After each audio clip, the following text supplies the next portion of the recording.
In this new protocol, I would like to share with you some details regarding primer design for pipe cloning. Different to the standard restriction ligases cloning approach, in pipe cloning we have to perform two different PCR, one insert PCR and one vector PCR, and therefore two different pair of primer are. Each primer should contain two different regions, an overlapping region and an annealing region.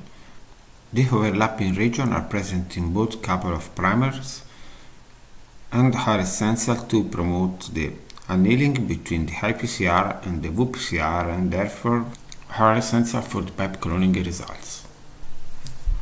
If it's true that for each clone theoretically you need two different couple of primer in pipe cloning, it's also true that by adding the same overlapping region in the primer suitable for the cloning of different genes, you can clone many different genes in a single VPCR.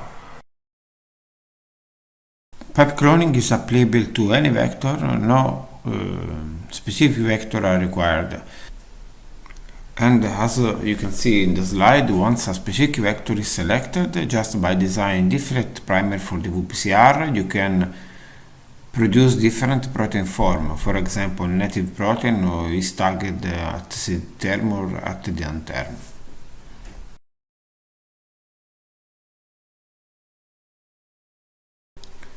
So now I would like to share with you an example of primer design. For example, if you would like to clone a GFP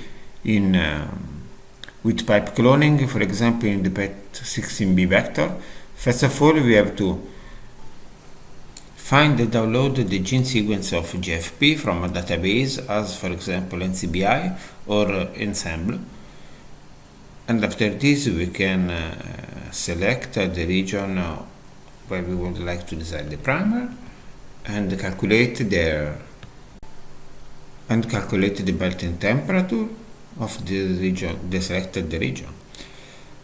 This have to be done for both primer, for the forward and for the reverse primer, and the two melting temperature of the forward and the reverse primer need to be similar. And as you can see in the presentation, in the case that the temperature are too different, you have to review the primer design and change the length of one or both primer. So now we can also design the primer for the VPCR, and a part of the VPCR primer will be the overlapping region to be added to the primer for the PCR.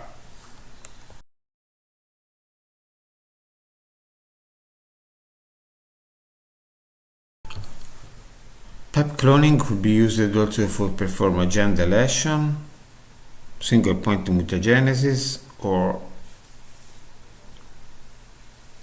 insertion, and on all those three cases we can just design two primers. Here are reported some references where you can find some more details regarding pipe cloning, and I will say again a big thank you to Roberto Petracca, that in 2009, when I was in Novartis, introduced me pipe cloning. It was really a great mentor for myself.